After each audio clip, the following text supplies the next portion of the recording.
Okay, so question number 9 of exercise 4.3. Now read question number 9 from your book with me. Two water taps together can fill a tank in 9 hole 3/8 hours. It means there is a tank. Okay.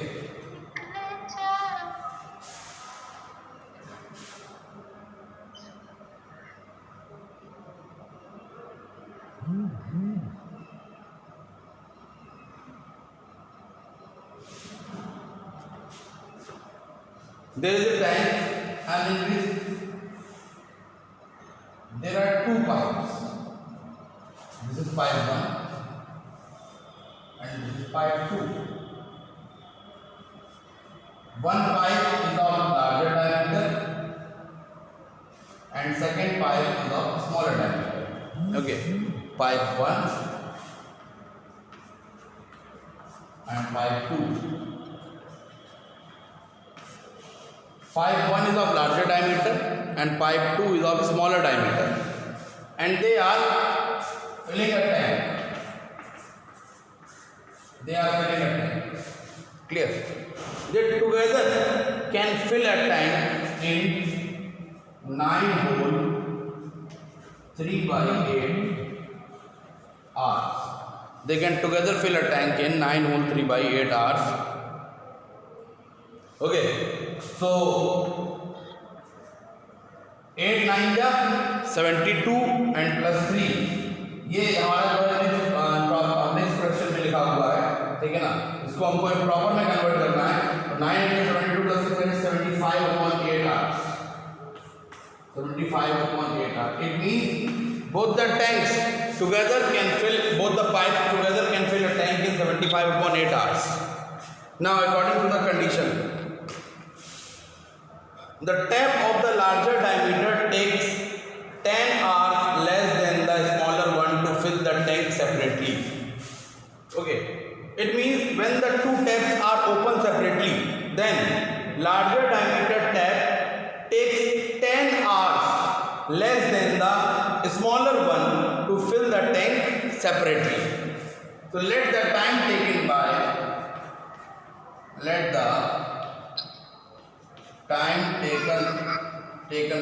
please mute your mic.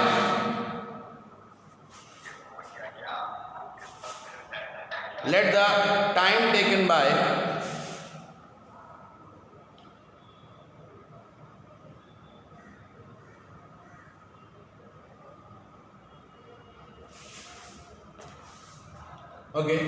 a smaller tap, let the time taken by a smaller tap to fill the tank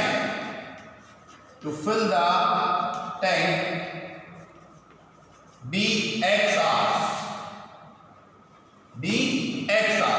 So time taken by a smaller tap to fill the tank be x hours, and the time taken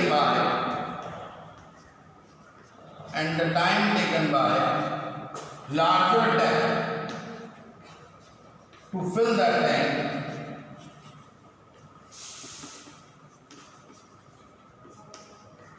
be x minus 10 hours. This is according to question. This is given in the question that the larger diameter tap takes 10 hours less than the smaller one. तो अगर smaller tap जो है वो x hours ले रहा है, तो larger tap कितना लेगा? x minus 10 hours. Clear? तो यानी कि पूरा जो smaller tap है, ये smaller tap है हमारा, स्मॉलर टैप और ये हमारा लार्जर टैप है। स्मॉलर टैप सिंगल अलोन पूरे के पूरे वेसल को, टैंक को कितनी देर में फिल कर रहा है? x आवर अकेले, ठीक है ना। उस समय जब लार्जर टैप जो है वो क्लोज था, और अगर स्मॉलर टैप क्लोज था तो लार्जर टैप कितना समय ले रहा है इसको फिल करने में? x minus 10 hours. ठीक, बहुत सिंपल सा बेसिक कॉन्सेप्ट है। तो अगर मैं आपसे पूछूं कि स्मॉलर टैप 1 आवर में कितना टैंक फिल करेगा, इन 1 आवर कितना टैंक फिल करेगा, how much portion of the tank तो एक्स आवर्स में पूरा कंटेनर पूरा वेसल फिल हो रहा है, एक्स आवर्स में पूरा वेसल फिल हो रहा है। तो एक्स आवर्स में जब पूरा वेसल फिल होगा तो 1 आवर में कितना वेसल फिल हो जाएगा, 1/x, यानी उसका कितना पोर्शन फिल हो जाएगा, 1/x। तो ध्यान से देखिएगा, portion of the tank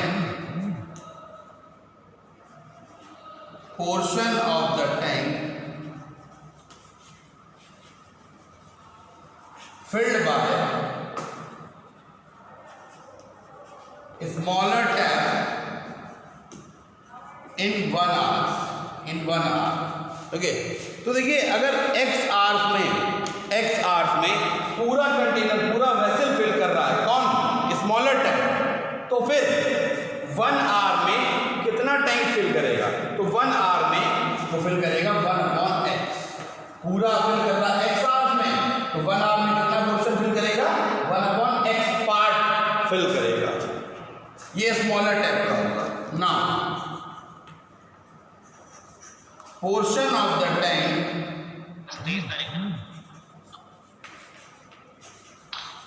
filled by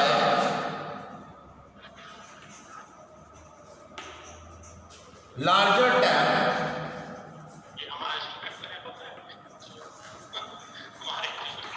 in 1 hour। तो portion of the tank filled by larger tap in 1 hour। ठीक है, अब यहां से देखिए, ध्यान से कंसीडर करिएगा कि पूरा का पूरा जो वेसल है,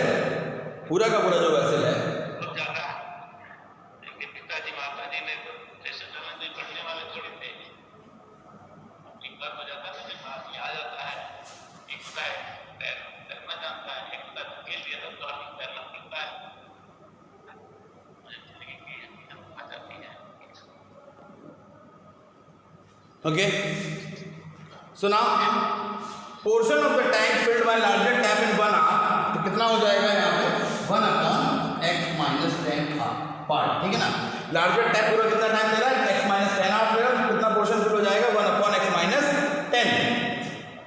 तो ये तो 1 hour का हो गया, लेकिन दोनों टैप एक साथ कितनी देर के लिए चल रहे हैं, 75/8 आवर्स के लिए चल रहे हैं। दोनों टैप एक साथ कितनी देर के लिए चल रहे हैं, 75/8। तो 75/8 आवर्स के लिए दोनों टैप एक साथ चल रहे हैं। अब क्या होगा, ध्यान से देखिएगा, ये तो हमने 1 आवर के लिए निकाला, किसका निकाला, स्मॉलर टैप। अगर मैं यहां पर 75/8 आवर्स के लिए निकालूं, तो आप क्या करेंगे, जो हमारी ये वैल्यू आई है 1/x, इसमें कितना मल्टीप्लाई कर देंगे, 75/8 का मल्टीप्लाई कर देंगे। ये बिल्कुल यूनिटरी मेथड की तरह है, जैसे कि यूनिटरी मेथड में आपने पढ़ा था कि 1 आइटम का जो कॉस्ट है, ठीक है ना, वो 10 रुपीज़ है, तो 5 आइटम्स का कॉस्ट कितना हो जाएगा, तो 10 × 5। ठीक है ना, बिल्कुल वही मल्टीप्लाई हुआ था, बिल्कुल वैसे यहाँ मल्टीप्लाई होगा।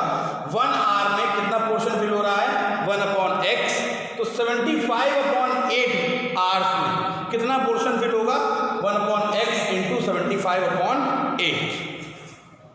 Now portion of the tank, you can take the screenshot, ठीक है ना, आप स्क्रीनशॉट ले सकते हैं, so that I can erase it. If you want, then you can take the screenshot also, so that I can erase it.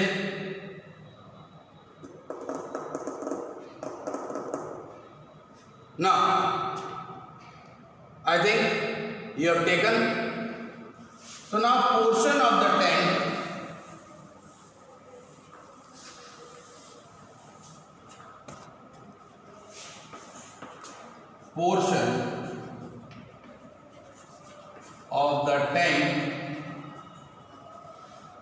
filled by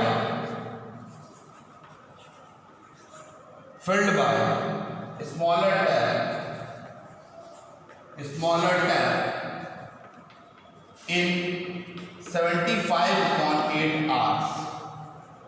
in 75/8 hours, 1 hour में कितना portion fill हो रहा है, 1/x, 75/8 में कितना फिल होगा, 75/8 × 1/x। ये smaller tap कितना पोर्शन फिल कर देगा ना। सेम चीज हमें निकालना है लार्जर टैप के लिए, तो पोर्शन ऑफ द टैंक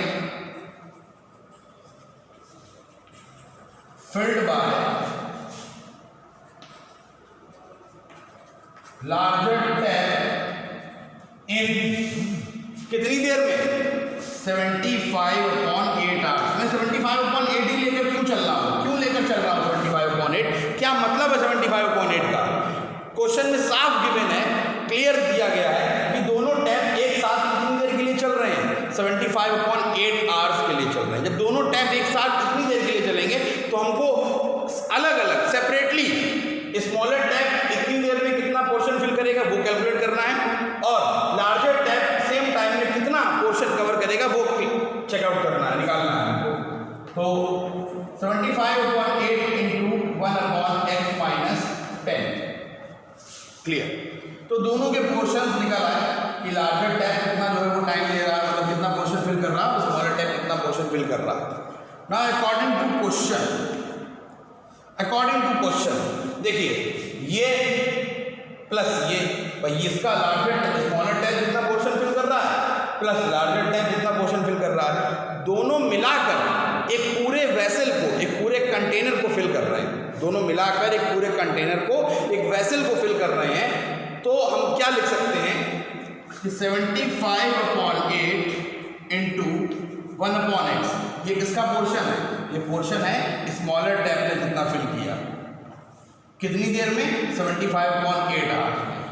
और ये क्या है, ये लार्जर टैप ने जितना पोर्शन फिल किया कितनी देर में 75/8 आवर्स में, इक्वल टू 1। अब 1 क्यों रखते हैं? सबसे ज़्यादा कंफ्यूजन बच्चों को यही आता है, ठीक है ना, कि आखिर 1 क्यों रखा हमने?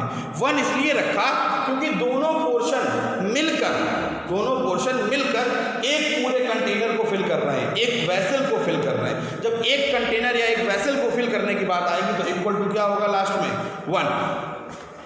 तो इसीलिए भाई ये स्मॉलर टैप का पोर्शन था, ये लार्जर टैप का पोर्शन था, इक्वल टू 1, यानी कि दोनों मिलकर एक कंटेनर को फिल कर रहे हैं, ठीक है। अब यहाँ से आप ध्यान से देखेंगे, इसमें भी 75/8 था और इसमें भी 75/8 था। आप दोनों से 75/8 कॉमन ले लीजिए, तो 75/8 into 1/x plus 1/x minus 10 is equal to 1, ठीक। अब यहाँ पे आपने क्या कॉमन लिया? 75/8। अब इसका क्या कर दीजिए? ट्रांसपोजिशन कर दीजिए। जो 8 यहाँ डिनोमिनेटर में है, ठीक है ना, वो इक्वल के जब दूसरी साइड जाएगा तो क्या हो जाएगा? न्यूमरेटर में। और जो 75 न्यूमरेटर में है वो जब दूसरी साइड जाएगा तो क्या हो जाएगा? डिनोमिनेटर में, ठीक है। तो इसको हम लिख सकते हैं 1/x plus 1/x minus 10 is equal to 8 का जब ट्रांसपोजिशन होगा तो ये न्यूमरेटर में जाएगा, यानी 8/75 जो न्यूमरेटर में है, जो ट्रांसपोजिशन होगा यानी जब RHS साइड में ट्रांसपोजिशन होगा तो ये हो जाएगा 8/75, क्लियर। अब इसको सॉल्व करिए। जो हमारी एक क्वालिटी की क्वेश्चन आपको दो अलग अलग टर्म्स मिल रहे हैं, इनको सॉल्व करना है। तो इनको सॉल्व करने पर क्या मिलेगा? तो you can take the screenshot also.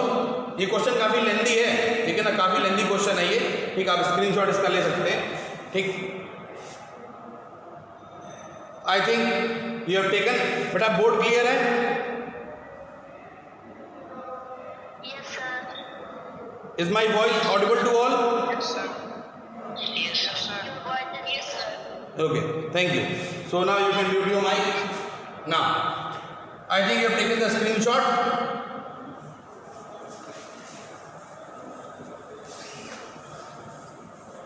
And now if we have to solve the given condition, that is 1/x plus 1/x minus 10 is equal to 8/75, ठीक है, क्लियर। अब x और x माइनस 10 दोनों का हमें क्या लेना है? एलसीएम लेना है। x इंटू एक्स माइनस 10, ठीक, x इंटू एक्स माइनस 10। भाई देखिए, इन दोनों का एलसीएम लेंगे तो दोनों का मल्टीप्लिकेशन ही आ जाएगा, सिंपल सी बात है। इन दोनों का अगर एलसीएम लेंगे तो इन दोनों का मल्टीप्लिकेशन ही इनका एलसीएम आएगा। यहाँ पर x का टर्म अवेलेबल है, बहुत ध्यान से देखिएगा, यहाँ पर x का टर्म अवेलेबल है, क्या नहीं है? x minus 10। तो x माइनस 10 प्लस यहाँ x माइनस 10 अवेलेबल है, ठीक, क्या नहीं है?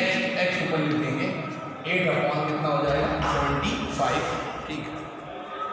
x minus 10 plus x whole upon, अंदर नीचे एलसीएम जो हमने लिया है इसमें x का मल्टीप्लाई कर देंगे x माइनस 10 में। x इंटू एक्स माइनस 10 क्या हो जाएगा?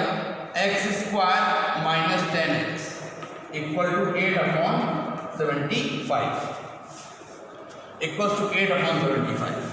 ठीक है, तो अब ध्यान से देखिएगा, x प्लस एक्स क्या हो जाएगा 2x minus 10 whole upon x square minus 10x is equal to 8/75। अब क्रॉस मल्टीप्लाई करिए, क्रॉस मल्टीप्लाई करिए, और क्रॉस मल्टीप्लाई जब हम करेंगे तो हमको क्या टर्म मिलेगा, ध्यान से देखिएगा। तो x square 8 into x square minus 10x equals to 75 into 2x minus 10। Clear, 75 into 2x minus 10। तो यहाँ से देखिए मल्टीप्लाई करिए अंदर की तरफ ब्रैकेट का, ये हो जाएगा 8x square minus 80x 8 into 10 that is 80x is equal to 75 into 2 यानी कितना हो जाएगा 150x माइनस 750। क्लियर, अब देखिए इसको सॉल्व करेंगे। जब इसको सॉल्व करेंगे ये माइनस का 150 इधर की तरफ ट्रांसपोज हो जाएगा, ठीक है ना, माइनस का 150 ट्रांसपोज, जो प्लस का 150 इधर की तरफ ट्रांसपोज हो जाएगा। तो इक्वेशन हमारी क्या बनी 8x square minus 80x minus 150x and plus का 750 इक्वल टू 0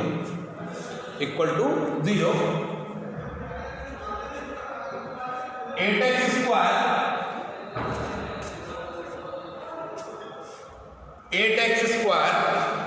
माइनस 80 माइनस 150 कितना हो जाएगा minus 230 x plus 750 equal to 0 is equal to 0। ठीक है ना, अभी आपको क्या करना है, देखिए इसमें से हम कुछ कॉमन ले सकते हैं। क्या कॉमन ले सकते हैं, 2 कॉमन आ सकता है सब में से, ठीक है ना, 2 कॉमन ले सकते हैं। तो यू में टेक द स्क्रीनशॉट, आप स्क्रीनशॉट ले सकते हैं, ठीक है ना। देन आफ्टर हम प्रोसीड करते हैं, क्वेश्चन काफ़ी लेंथी है।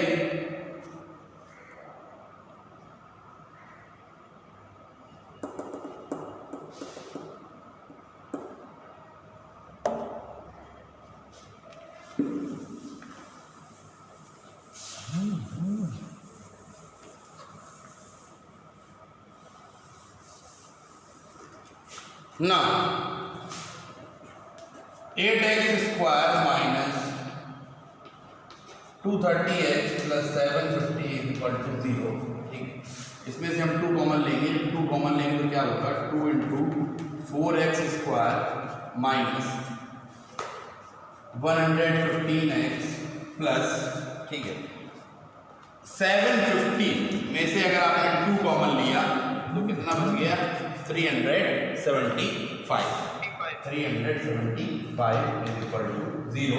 ठीक, ये जो 2 आपने कॉमन लिया, जब इक्वल टू में दूसरी साइड जाएगा तो ये डिवाइड में आ जाएगा, ठीक है ना, ठीक, इसमें आ जाएगा, डिवाइड में आ जाएगा, तो ये टर्म 0 हो जाएगा। तो 4x square minus 115x plus 375 equal to 0। Okay, तो 4x square minus 115x plus 375 equal to 0। Now देखिए यहाँ पर x स्क्वायर का कोएफिशिएंट कितना 4 है और यहाँ कांस्टेंट टर्म क्या 375। तो मिडिल टर्म स्प्लिटिंग मेथड से इसको सॉल्व करेंगे and now you have to multiply 375 into 4। You have to multiply 375 into 4। तो 375 इनटू 4 कितना होगा बताइए, बताइए 1500। Very good. So 4x square minus 115x 1500 हो गया। ठीक, अब 1500 375 इंटू 4 इज इक्वल टू हो गया 1500। 1500 के ऐसे फैक्टर्स करिए कि प्लस करने पर 115 आ जाए और मल्टीप्लाई करने पर 300 मिले। हाँ, कितना होगा 115। वेरी गुड, सीधे सीधे फैक्टर्स दिखाई पड़ रहे हैं। 1500 के फैक्टर्स जो जितना ये सवाल कॉम्प्लिकेटेड था इसके फैक्टर्स उतने ही सिंपल हैं, ठीक है। तो 100 प्लस 15 हो जाएगा 4x square minus 100 plus 15 whole into x plus 375 equal to 0, ठीक है ना। अब इसको फैक्टराइज कर दीजिए जल्दी से, इसको bracket open minus sign enter करा दीजिए। Minus 100 into x that is minus 100x minus 15x, okay, plus 375 equal to 0, ठीक है। तो 4x स्क्वायर माइनस 100x, अब दोनों में से कॉमन लीजिए, तो दोनों में से क्या कॉमन आएगा, 4x कॉमन आएगा। तो यहां से क्या बचा, 4x स्क्वायर में से 4x कॉमन ले लिया, क्या बचा x, और यहाँ सेकंड ब्रैकेट में सेकंड टर्म के साथ क्या क्या बचा 25, ठीक है ना। तो 100x में से आपने 4x कॉमन ले लिया तो क्या बचा 25, वो भी माइनस का, माइनस यहाँ से 15 कॉमन लीजिए, 15 माइनस 15 कॉमन लिया तो माइनस 15x में से माइनस 15 जब आपने कॉमन ले लिया देन रिमेनिंग क्या रह गया x, and when you taken out minus as the common तो ब्रैकेट में क्या बचेगा, माइनस बचेगा, ठीक है ना, माइनस बचेगा, ठीक। और वो भी माइनस का कितना टर्म बचेगा 25 इज इक्वल टू 0। रीजन क्या है, रीजन साफ है आपके सामने, ठीक है। 15 इंटू 20 माइनस 15 इंटू माइनस 25 कितना होता है 375 होता है, इसीलिए हमने माइनस 15 कॉमन लिया, ठीक है। तो यहाँ से हमको देखिए ये ब्रैकेट और ये ब्रैकेट सिमिलर हो गए हमारे, तो क्या मिलेगा x minus 25 whole into 4x minus 15 is equal to 0। इन दोनों ब्रैकेट्स का मल्टीप्लाई करने पर 0 आ रहा है, इट मीन्स या तो ये ब्रैकेट 0 होगा या ये ब्रैकेट 0 होगा। तो either x minus 25 is equal to 0, तो either x minus 25 is equal to 0, ना x equals to 25 hours, x equals to 25 hours, x की वैल्यू आ गई 25 आवर्स, तो आइदर या तो पहला ब्रैकेट 0 होगा या फिर दूसरा ब्रैकेट 0 होगा। अब इसके बारे में बात करते हैं, और 4x minus 15 equals to 0, 4x equals to 15, x equals to 15 upon 4, 15 upon 4 को सॉल्व करिए जल्दी से,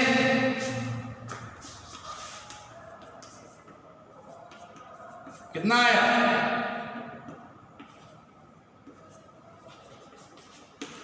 कितना आया बेटा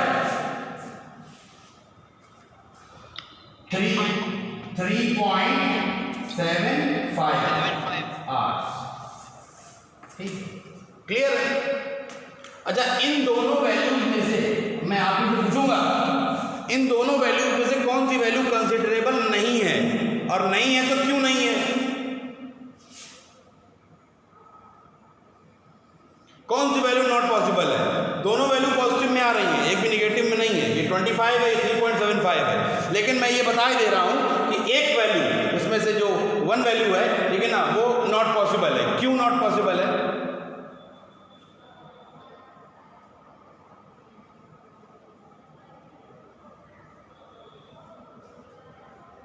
इसका जो आंसर है वो यहां छुपा हुआ है, देखिए x minus 10, if you take x is equal to 3.75 then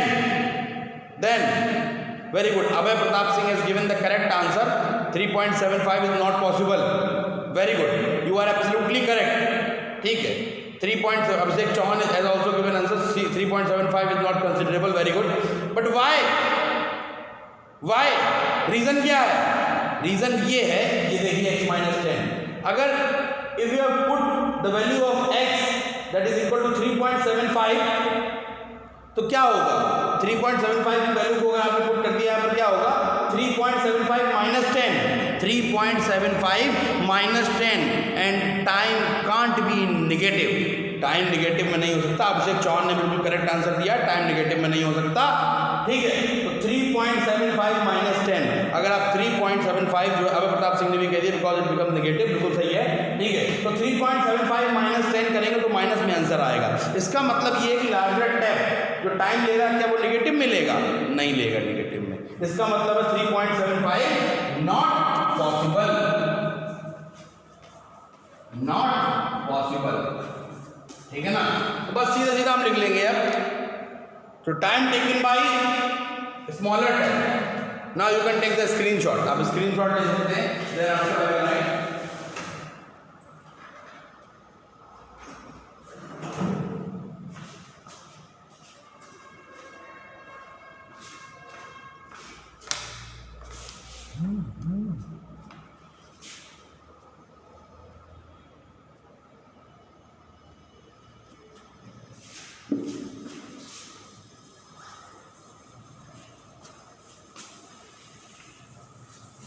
x equals to 25 is the required value,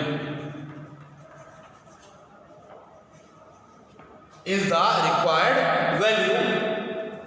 ठीक है ना, तो time taken bye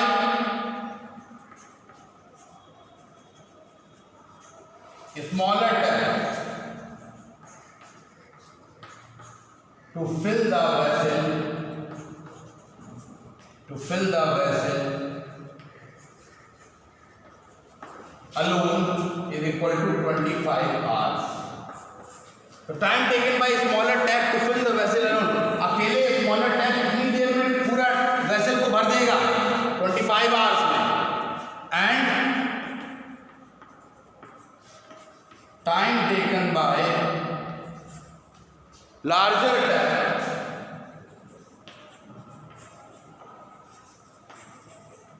to fill the vessel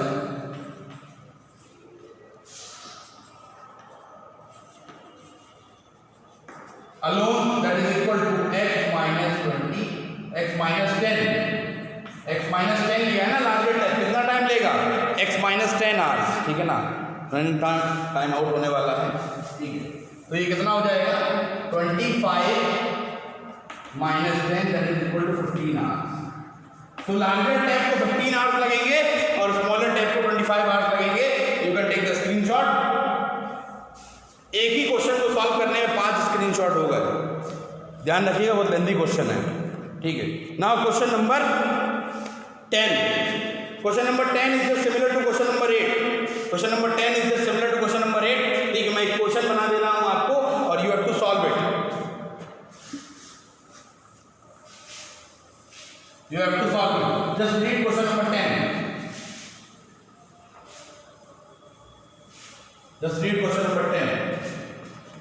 Now, question number 10. An express train takes 1 hour less than the passenger train.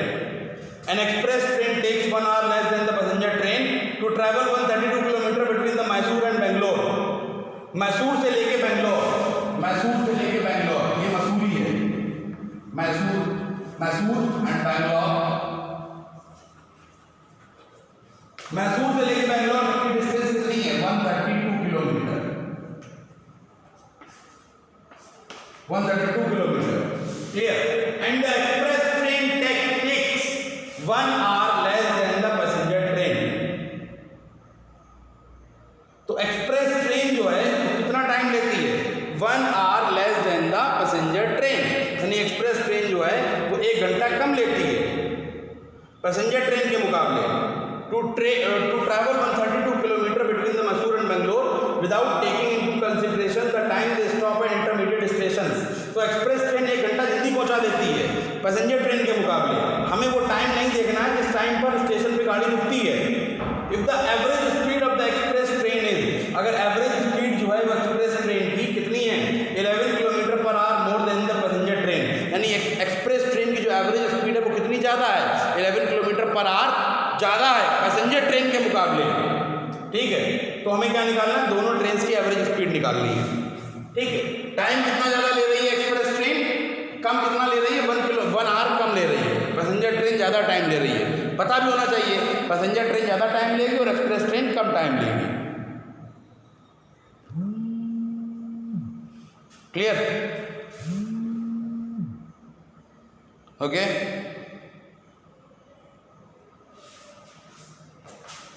ना ध्यान से देखिएगा question को। Let the average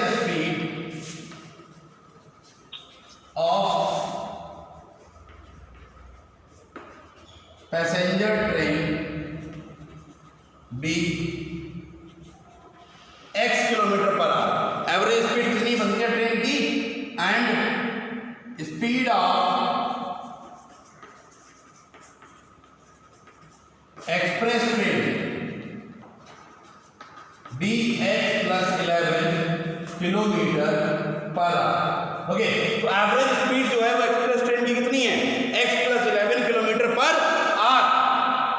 ठीक है, तो now time taken by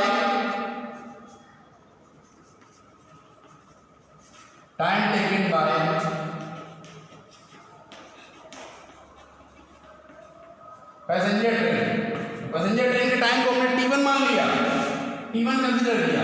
time equal to distance upon speed. Distance कितनी है 132 और स्पीड कितनी है x। और time taken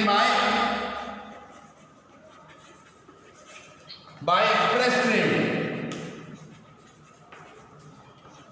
by express train T2 equals to distance upon speed. फिर से डिस्टेंस तो 132 ही है, स्पीड कितनी हो गई, एक्सप्रेस ट्रेन की स्पीड कितनी दी गई है x + 11 hours। You can take the screenshot. ठीक है, अब अकॉर्डिंग टू कंडीशन देखते हैं भाई, इसकी टाइम हो गई 132/x, इसका टाइम हो गया 132/x + 11 और दोनों में टाइम डिफरेंस कितना है 1 आवर का टाइम डिफरेंस है। ठीक है, तो इसका स्क्रीनशॉट ले लीजिए। 1 आवर का टाइम डिफरेंस है, 1 घंटे का। पैसेंजर ट्रेन 1 घंटा ज़्यादा लेती है, यानी t1 टाइम ज़्यादा होगा, t1 टाइम ज़्यादा होगा। पैसेंजर ट्रेन 1 घंटा ज़्यादा लेती है और एक्सप्रेस ट्रेन के मुकाबले, तो एक्सप्रेस ट्रेन 1 घंटा लेट जाता, मतलब सॉरी, पैसेंजर ट्रेन 1 घंटा ज़्यादा लेती है, एक्सप्रेस ट्रेन 1 घंटा कम लेती है। तो दोनों में टाइम डिफरेंस कितना हो गया 1 आवर। ठीक है, 1 आवर टाइम डिफरेंस हो गया, 1 आवर टाइम डिफरेंस हो गया। टाइम किसका ज़्यादा होगा t1, पैसेंजर ट्रेन ज़्यादा ले रही है ना टाइम, कि एक्सप्रेस ट्रेन ज़्यादा लेगी। नॉर्मल सी बात है, पैसेंजर ट्रेन ज़्यादा लेगी क्योंकि उसको जगह जगह रुकना होता है, एक्सप्रेस ट्रेन रुकती नहीं है। तो t1 बड़ा होगा और t2 हमारा छोटा होगा, इक्वल टू 1, यानी दोनों में डिफरेंस कितना आएगा 1 आवर का आएगा। लिखा भी है क्वेश्चन में, the passenger train takes 1 hour more और एक्सप्रेस ट्रेन, हम या तो ये कह सकते हैं पैसेंजर ट्रेन 1 घंटा ज़्यादा लेती है, या फिर ये कहते हैं कि एक्सप्रेस ट्रेन जो है वो 1 घंटा कम ले रही है, बात एक ही है। ठीक है, तो पैसेंजर ट्रेन कितना ले रही है टाइम 132/x - 132/x + 11 = 1। ठीक है, तो ये हमारी कंडीशन हो गई। तो मैं पहले अटेंडेंस ले लेता हूँ, then after we will continue. Okay,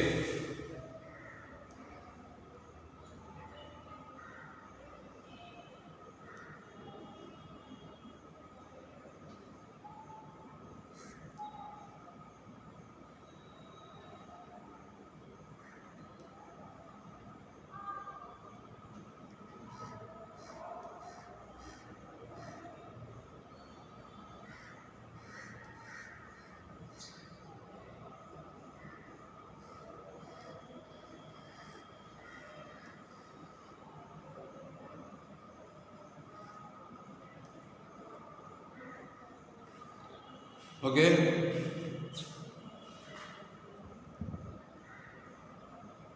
so if the meeting gets over then you have to rejoin again for few minutes। ठीक है ना, अगर मीटिंग ओवर भी हो जाती है then you have to rejoin for only 2 to 3 minutes again। you all are instructed to rejoin if the meeting gets over।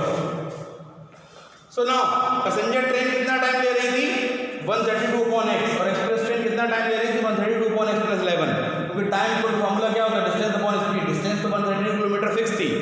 ठीक है, स्पीड चेंज हो रही थी, स्पीड पैसेंजर ट्रेन की थी x किलोमीटर, तो टाइम टेकिंग इसका हो गया 132/x और एक्सप्रेस ट्रेन की जो स्पीड थी वो थी x + 11।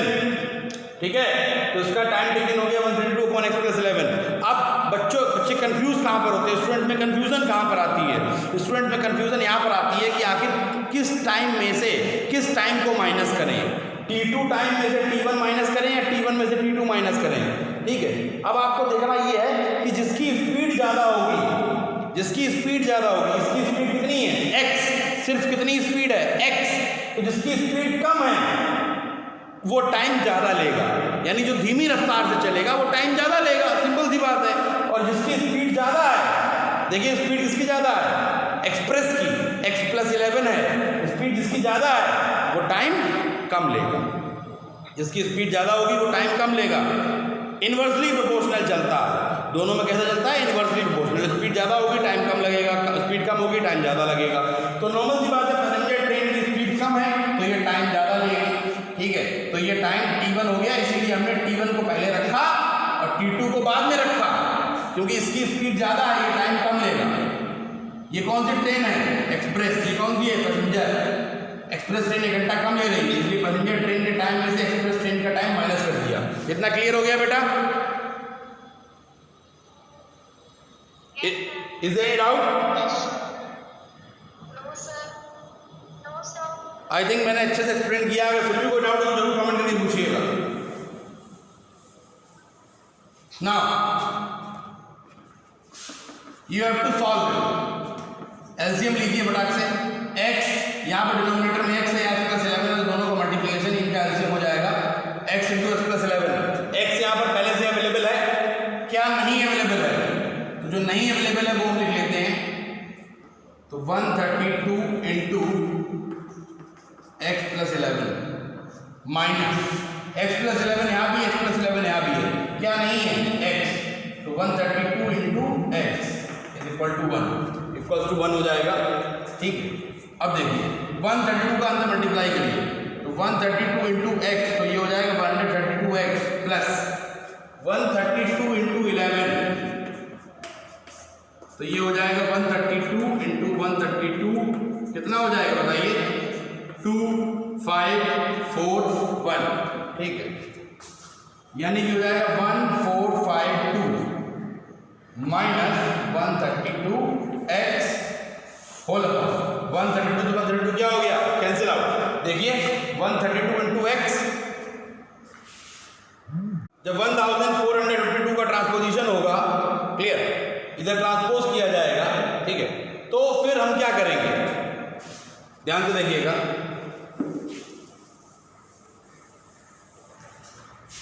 आपने क्या किया? First of all 132 into x किया, प्लस 132 इंटू 11 1452 आया, माइनस का 132x, माइनस 132x और 132x कैंसिल आउट हो गया, अपॉन में x square plus 11x equal to 1 upon 1। आपने क्या किया? क्रॉस मल्टीप्लाई किया, तो x square plus 11x into 1 is equal to 1452 into 1, ठीक है ना। यहाँ पे x square plus 11x equals to 1452 आ गया, ठीक है। अब इस 1452 का क्या होगा? ट्रांसपोजिशन होगा, तो इक्वेशन क्या मिलेगी? x square plus 11x minus 1452,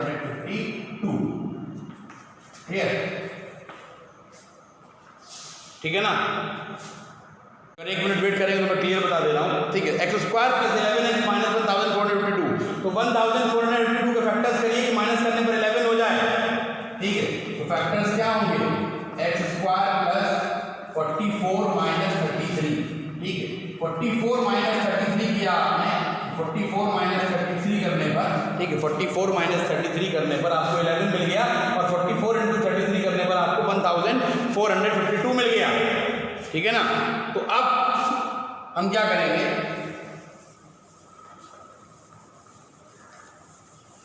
ध्यान से देखिएगा,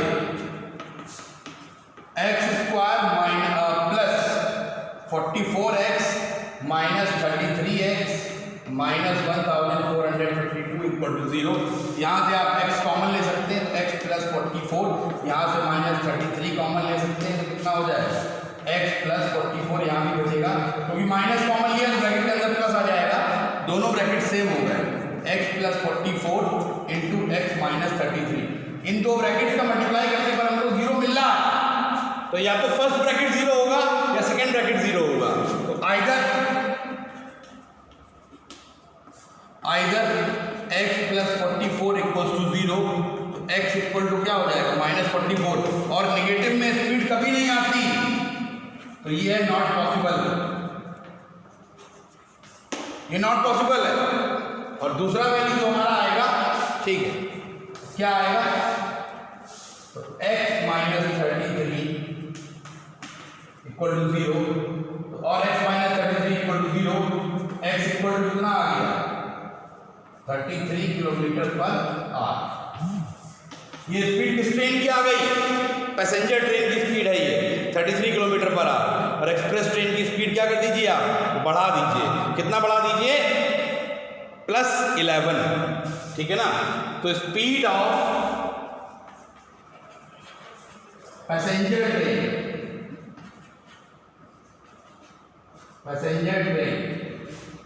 is equal to 33 kilometre per hour. हमने x कंसीडर किया था ना, तो स्पीड ऑफ पैसेंजर ट्रेन कितना हो जाएगा, 33 kilometre per hour. And speed of express train, speed of express train is equal to 33 + 11, that is equal to 44 kilometre per hour. तो 44 kilometre per our answer आएगा। तो आई थिंक इतना complete हो गया है। So the speed of the passenger train be 33 kilometre per hour and the speed of the express train be 44 kilometre per hour, because it is given in the question that the speed of express train B must be 11 kilometer per hour more than the speed of the passenger train. So the required answer, that is the speed of the express train B, 44 kilometer per hour, and now it is completed. You may revise both these two questions with the help of this video also again and again. So for today it's over, and now we will start the new exercise with the new concept on tomorrow. Till then, thank you, and if you like the video, then please like it and share it.